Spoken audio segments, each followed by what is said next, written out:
A partir da puberdade, isso quer dizer quando a criança atinge 10, 13 anos, começa a ser ativado o eixo hipotálamo adeno-hipófise, determinando a secreção das gonadotrofinas LH e FSH.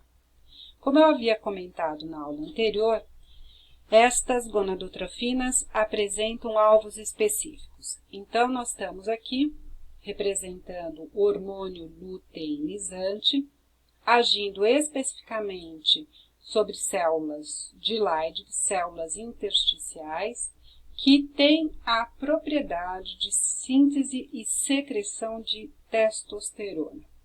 A partir da secreção de testosterona, essa testosterona ela vai ter duas ações dentro do organismo. Ela vai ter uma ação no que se refere ao controle parácrino, envolvindo com o processo de espermatogênese, e tem um envolvimento com relação ao controle hormonal, determinando as suas ações sistêmicas, o que vão induzir as características sexuais secundárias. Como eu havia comentado anteriormente, vocês podem observar, a testosterona ela vai secretada por essas células de Leydig, tendo uma ação parácrina, ela vai ter essa ação sobre células de Sertoli. São estas as células que contêm receptores que reconhecem a testosterona. Embora a gente fale que a testosterona tem uma ação sobre o processo de espermatogênese, existe uma relação forte para a produção de espermatozoides, a sua ação não será direta, como eu já havia comentado em oportunidades anteriores. Por quê? Porque células germinativas não contêm receptores que reconhecem a testosterona. Bom,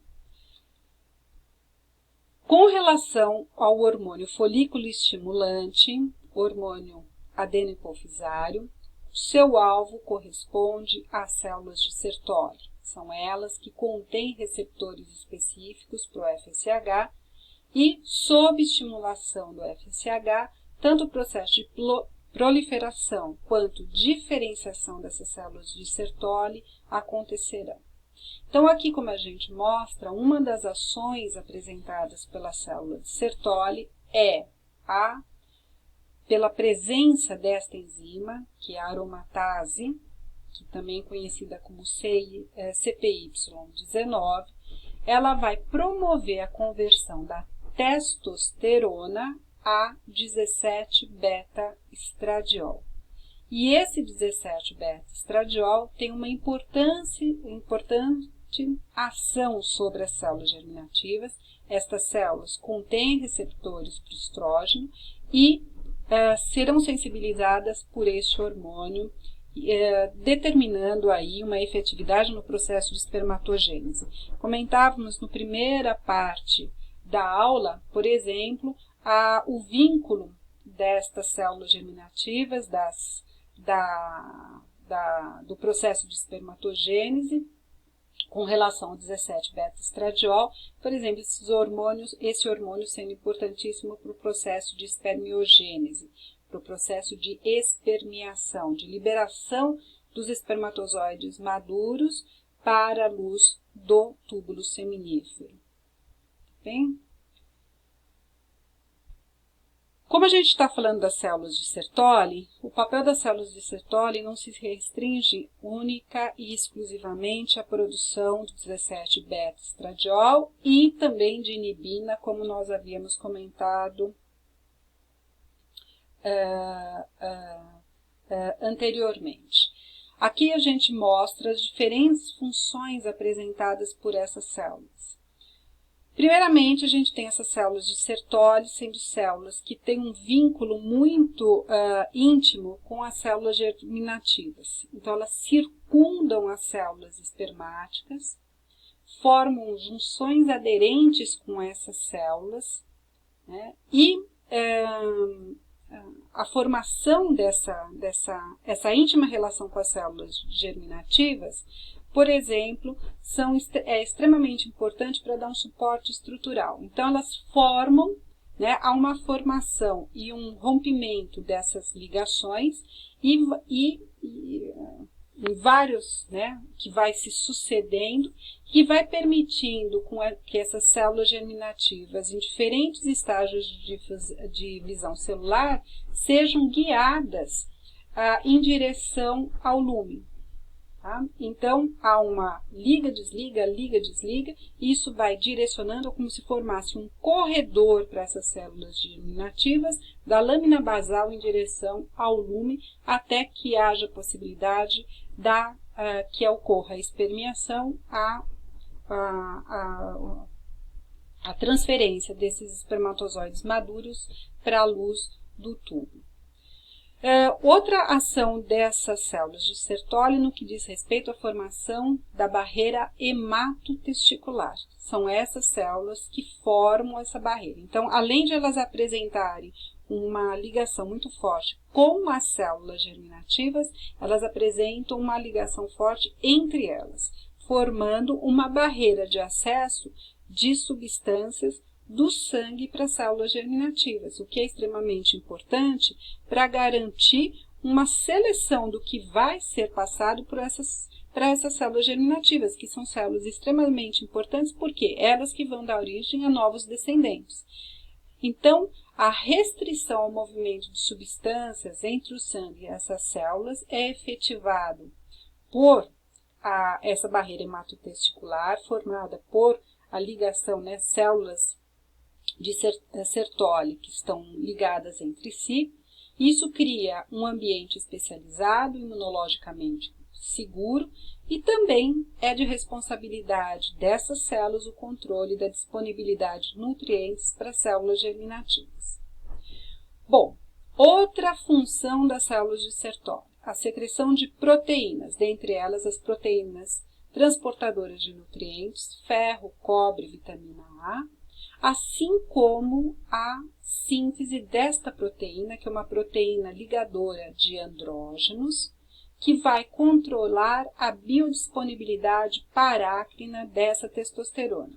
Nós temos que lembrar que a testosterona é um hormônio esteroide com alta lipossolubilidade, e a partir do momento que ele é sintetizado, ele é secretado, e por ter alta lipossolubilidade, ele pode ter fácil acesso às células-alvo. Então, como se restringe e controla essa disponibilidade de hormônio neste meio?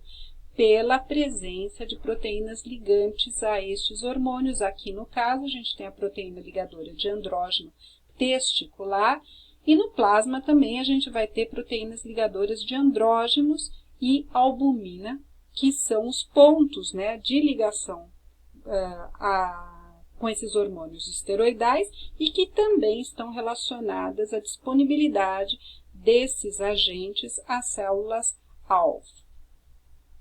Outra ação das células de Sertoli corresponde à síntese de hormônios. Dentre eles, a gente já havia falado da inibina, né, que é uma substância que exerce um mecanismo de feedback negativo e responsável pelo controle da secreção de FSH, e tem também o hormônio antimülleriano, que é responsável durante o período gestacional, é responsável pela diferenciação sexual.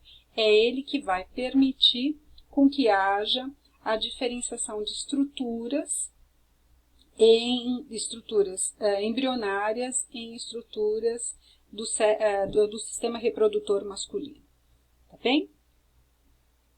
Então, aqui, né, só para relembrar onde estavam localizadas as células de Sertoli. Então, nesse ponto a gente já havia mostrado para vocês. E nesse esquema aqui fica bem ilustrativo a íntima relação destas células de Sertoli, em vermelho, né, com as células germinativas nos seus diferentes estágios de divisão celular e também, né, aqui, através do processo de espermiação, quando existe um desligamento das células de Sertoli dos espermatozoides, é que é possível que eles migrem aí para a região da luz do túbulo seminífero. Tá bem? Novamente, a inibina, né? Como eu falei, uma inibição seletiva, um feedback negativo específico para a secreção de FSH. Bom, Como a gente estava falando, dos hormônios sexuais masculinos, o mais importante, né, corresponde à testosterona, esse hormônio esteroidal, sintetizado a partir do colesterol e também da acetilcoenzima A. Testosterona, produzida pelas células intersticiais de Leydig, sob estimulação do LH. E o fato é que a testosterona não exclusivamente age sobre estruturas-alvo, determinando suas ações.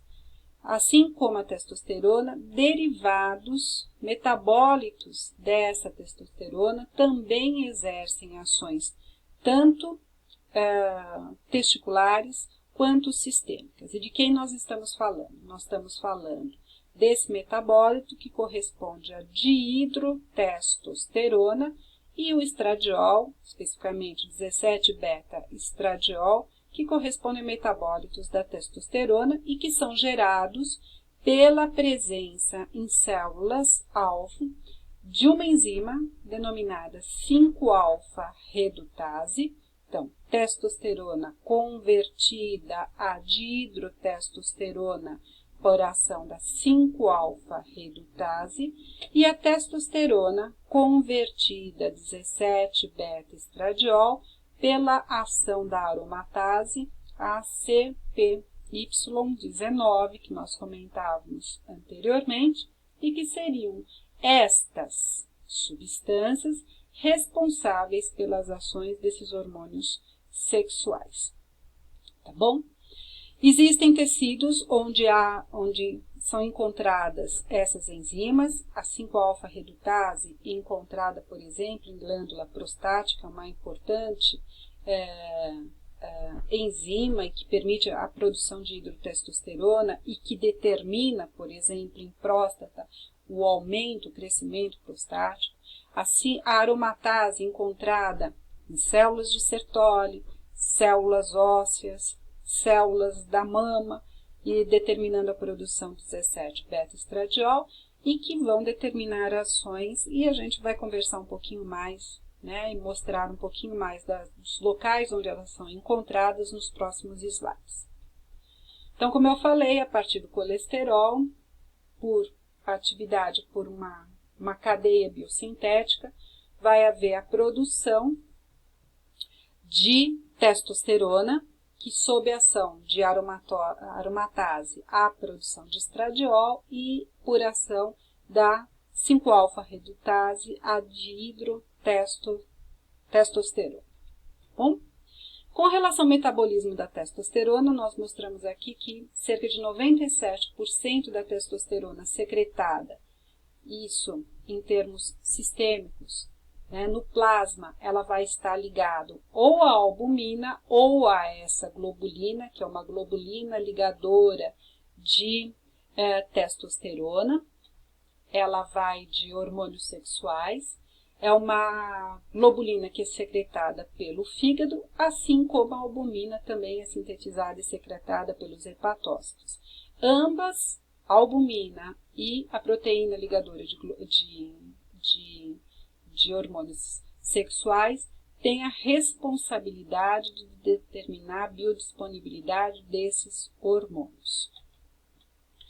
Como a gente mostra aqui, uma grande parte da testosterona é convertida em dihidrotestosterona, como eu falei, pela ação da 5-alfa-redutase. Então, nós temos em células do trato urogenital, pele genital, folículos pilosos, fígado. E também ela pode ser convertida a 17-beta-estradiol pela ação da aromatase CYP19 em células de Sertoli, tecido adiposo, tecido mamário, ossos, fígado, né, como a gente coloca. No fígado, ela será convertida em androsterona e desidroepiandrosterona, conjugada com sulfatos e glicuronídeos e excretada tanto pela bile, via intestinal, quanto pela urina. Bom,